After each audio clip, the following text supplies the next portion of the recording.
Selamat datang di podcast Horror Chat. Podcast ini adalah salah satu segmen podcast horor dari HRD Bacot.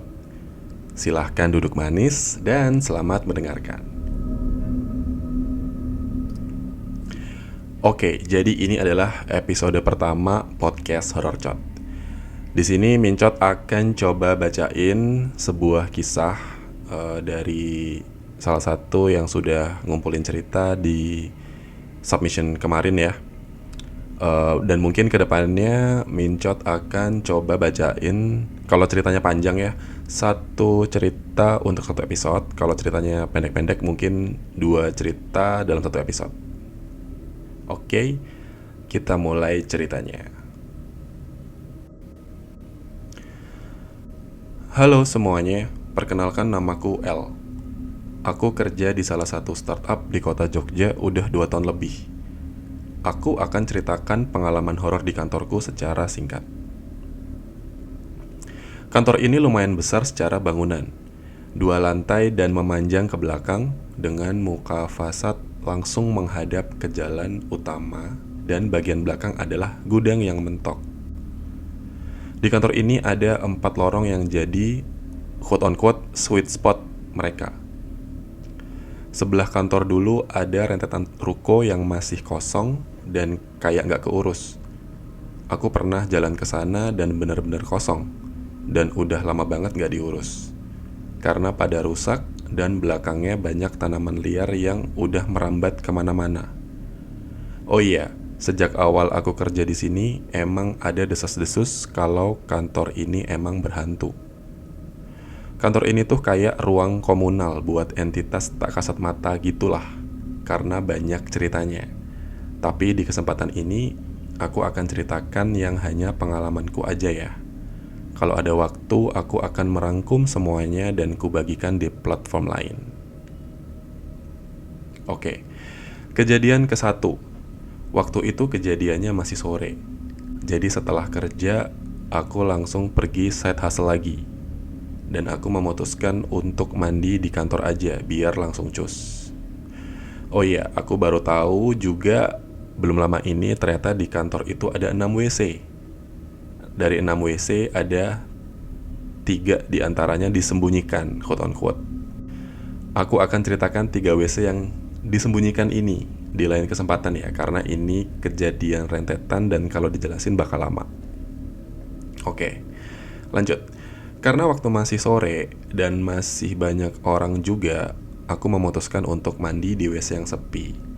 Biar kalau ada orang yang mau pakai WC nggak nunggu lama, jadi aku memutuskan untuk mandi di lantai 2, yang notabene orang yang kerja di lantai ini nggak sebanyak yang di lantai 1. Di lantai ini hanya ada 1 WC dan berdempetan sama ruang kecil dengan pintu kaca transparan. Jadi kalian bisa lihat siapa yang lagi pakai ruangan kecil ini, yang hanya cukup untuk 1 meja dan 1 kursi aja. Oh iya, semua WC yang bisa kalian akses ini harus melewati lorong, dalam tanda kutip sweet spot tadi ya, yang aku jelaskan di awal. Jadi 3 WC yang bisa kalian akses ini ada di ujung lorong guys. Begitu kalian buka pintu WC, jadi akan disambut lorong panjang yang amat sangat creepy. Ada 1 lorong lagi di kantor yang gak ngeling dengan WC, tapi ini dekat dengan salah satu dari 3 WC yang disembunyikan. Dan lorong itu yang paling angker menurut penduduk kantor juga. Nah, saat aku masuk WC, itu kondisi di lantai ini cukup sepi. Waktu aku udah gebyur badan banget, aku dengar kalau pintu ruang kecil tadi itu dibuka. Saat itu posisiku jongkok, menghadap kloset dan membelakangi ruangan sebelah. Aku kira cuma manusia aja, karena emang kondisi masih sore. Masih ada orang di kantor pikirku. Saat aku dalam proses sabun menyabun dan cuci muka, aku dengar lagi suara pintu ruang sebelah. Tiba-tiba aku merasa gak enak. Aku merasa ada sesuatu di belakang kepalaku. Aku mencoba berpikir positif dengan sekuat tenaga, tapi gak bisa. Aku gak berani untuk menoleh juga. Seketika aku langsung tertunduk. menutup mataku dan membilas badanku dengan sangat cepat. Di tengah-tengah kepanikan itu, aku mendengar pintu itu lagi berbunyi untuk yang ketiga kalinya.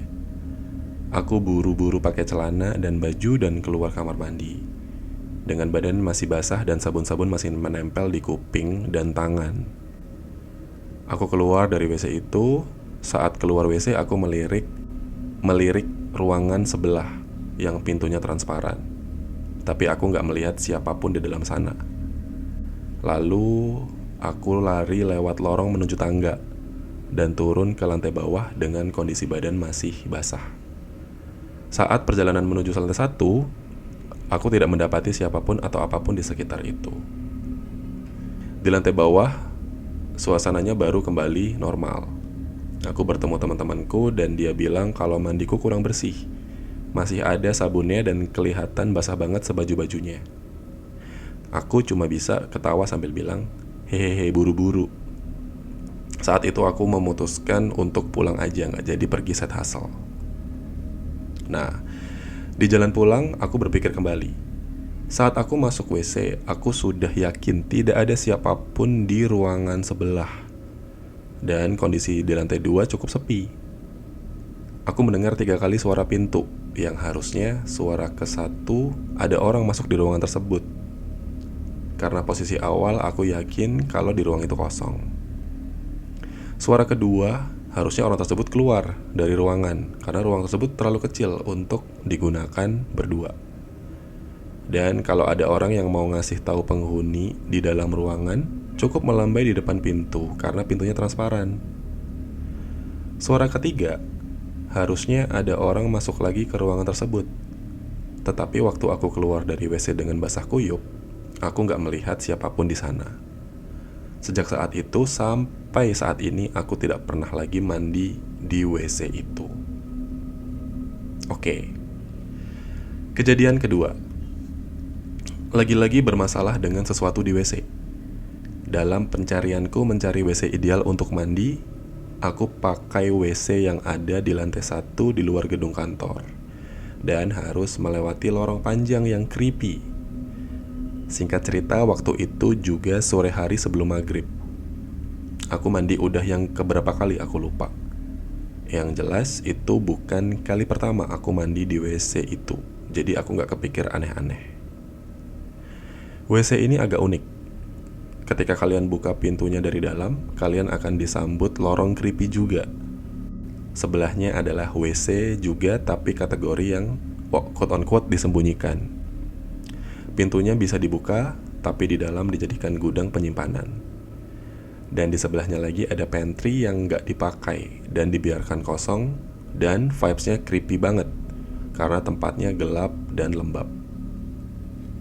Di ujung lorong 1 jalur ini ada keran air yang biasa digunakan teman-teman untuk wudhu. Saat kalian di dalam WC ini, kalian bisa mendengar dengan jelas siapapun yang datang mendekat. Karena jalurnya hanya satu lorong creepy, jadi langkah kaki sangat bisa kalian dengar dari dalam WC. Saat mandi pun aku tak mendengar siapapun melewati lorong ini. Dan ketika semuanya telah selesai, kupikir ini akan menjadi pengalaman mandi yang damai dan menyenangkan. Tiba-tiba berubah ketika pintu WC tidak bisa dibuka. Pintu ini metode kuncinya pakai slot aja, bukan kunci kayak kunci motor. Jadi ketika slotnya udah dilepas, harusnya pintu langsung bisa dibuka. Namun ini tidak. Pintu aku tarik dengan kekuatan sedang tetap tidak bergeming. Aku coba lagi untuk mengunci pintu slotnya. Lalu aku buka lagi dan aku tarik, pintunya tetap gak bisa. Aku ulangi sampai 3 kali. Lalu aku tarik sekuat tenaga juga gak bisa kebuka. Aku gedor-gedor pintunya, tapi aku gak bisa teriak, antara malu dan takut. Aku gedor-gedor aja pintunya sambil bilang, oke, ini mesti disensor. Bilang itulah, apa meneh iki gitu. Dalam bahasa Jawa apalagi ini gitu. Ojo ganggu aku. Jangan ganggu. Dalam keadaan panik itu, aku mendengar ada suara langkah kaki melewati lorong. Aku diam sebentar. Gak lama, dia menghidupkan keran di ujung lorong dan ambil wudhu. Selama dia wudhu, aku kembali mencoba membuka pintu ini, tapi tetap gak bisa. Aku gedor-gedor pintunya karena aku malu sambil ceklak-ceklek buka tutup slot pintu WC. Gak berani bilang. Nah, saat ceklek-ceklek slot itu, si pintu ini kebuka dengan sendirinya. Saat itu suara orang yang ambil wudhu itu gak berhenti, masih wudhu. Saat posisi pintu udah kendor, aku buka gitu aja dan gampang banget karena emang aslinya pintunya fit loosely gitu. Saat aku keluar WC, aku menoleh ke keran air dan ada temanku lagi wudhu. Dia langsung bilang kalau bukan dia yang ngunci dan gak ada siapa-siapa tadi di sini. Dan aku emang percaya sama dia. Dan bilang ke temanku, "Ya mas, aku ngerti kok. Aku dijahilin lagi ini." Nah, tapi akhirnya setelah sekian lama, aku memilih kamar mandi ini untuk menjadi favorit spot mandi after office-ku karena WC terakhir yang aku explore untuk mandi di kantor digedor-gedor orang.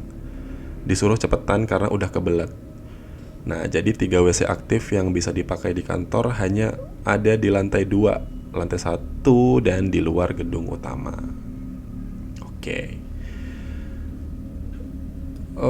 Kejadian 3 waktu itu pagi hari. Sebelum mulai jam kantor, temanku menemukan bungkusan kain putih kusam kecil di dekat kolam kecil di depan kantor. Setelah dikonsultasi sama Pak Bon tuh bapak yang ngurusin taman gitu ya. Dan dibuka, ternyata isinya quote on quote hanya tanah, guys. Dan gak ada apa-apanya lagi. Terima kasih. Kalau ada waktu, aku akan ceritakan pengalaman teman-temanku yang lainnya juga. Terima kasih ya sudah kirim cerita ke Horror Chat. Sampai jumpa di episode kedua. Bye-bye.